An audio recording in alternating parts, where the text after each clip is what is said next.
Top quality और consistent performance के लिए सिर्फ सिल्वर पंप नाम याद रखना। તરત જે ન્યૂઝ હતા બહુ નેગેટિવ હતા, કારણ કે ઇમિડિયેટ ઇફેક્ટથી કોઈ સૌથી ટોપ મેનેજમેન્ટ અહીંયા રિઝાઇન કરે તો ડેફિનેટલી એની એક અનસર્ટનિટી હોવી જોઈએ. હાલાકી ક્રૂડ ઘટ્યું હતું એટલે પ્રાઇસમાં એટલો કરેક્શન ના આવ્યું, પણ ફંડામેન્ટલ જ્યારે પણ બદલાય ત્યારે ઓલવેઝ હું કહું છું કે મીન્સ કે એવું લાગે તો તમને ત્યાં અગર સેલિંગ ના કરી શકો તો એટલીસ્ટ બાય ના કરો, કારણ કે આ જ રીતેની પરિસ્થિતિ ઓલવેઝ ઊભી થાય છે. આ ન્યૂઝ હતા જે એક્ઝાગ્રેશન હતું, આઈ થિંક મારા હિસાબે એ વધારે પડતું માર્કેટે ઓપ્ટિમિઝમ કાલે લીધું હતું, પરંતુ જ્યાં ફંડામેન્ટલ વીક હતા તો આઈ થિંક અહીંયા થોડું કરેક્શન આવી ગયું.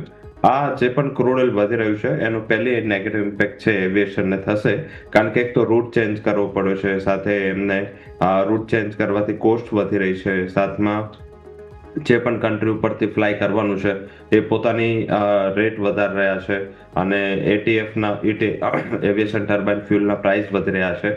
તો આઈ થિંક આ બધા ફેક્ટર્સ છે થોડા એવિએશન માટે નેગેટિવ છે. ઓઇલ ડાઉનસ્ટ્રીમ તમામ કંપનીઓ including aviation, paint, oil marketing, PSUs, આ બધી કંપનીઓ ઉપર નેગેટિવ ફોકસ રાખવું જોઈએ. અને આમાં સેન્ટિમેન્ટ નેગેટિવ છે. એડિશનલી આ ક્રૂડ ઓઇલનો માર પડી રહ્યો છે, એટલે ઇનપુટ કોસ્ટ વધી રહ્યા છે, આઉટપુટનું હજી મીન્સ કે પ્રાઇસમાં વધારો કોઈ પણ કંપનીએ કરવો નથી, તો આધારિત આ સેક્ટર ડાયરેક્ટલી હિટ થશે. ઇનડાયરેક્ટલી હિટ થશે એ પેલું ઓટો રહેશે, રિયલ એસ્ટેટ, અને ત્રીજું રહેશે એ રહેશે ફાઇનાન્શિયલ્સ. ફાઇનાન્શિયલ શું કામ? એક તો ઇકોનોમીની પરિસ્થિતિ નાજુક છે, પ્લસ આનાથી બોન્ડ yield વધે અને સાથે સાથે રૂપી વીક થાય. રૂપી વીક થાય તો બેંકોને જે ગ્લોબલ ફાઇનાન્સિંગ એક્ટિવિટીઝમાં એમ લોસ આવે, તો એના હિસાબે બેંકો પણ આના હિસાબે પ્રેશર મારે.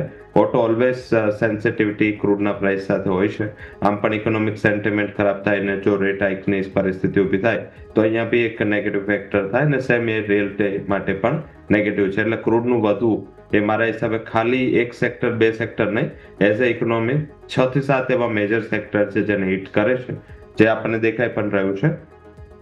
ફાયદો કોને થશે? જો થશે તો એ ઓઇલ અપસ્ટ્રીમ કંપનીઓ, એમાં જે ડ્રિલિંગ એક્ટિવિટીઝ, શિપિંગ એક્ટિવિટીઝ અને એક્સપ્લોરેશન એક્ટિવિટીઝ સાથે જોડાયેલી છે એ તમામ કંપનીઓને ફાયદો થશે. Hindustan oil, ONGC, oil India, Reliance industries, આ બધાને ઓવર પીરિયડ ઓફ ટાઈમ ક્રૂડનું વધવું એક ઘણું સારું બેનિફિશિયરી છે. તો મારા હિસાબે આ રીતે થોડું ડિવિઝન કરીને ચાલુ છું.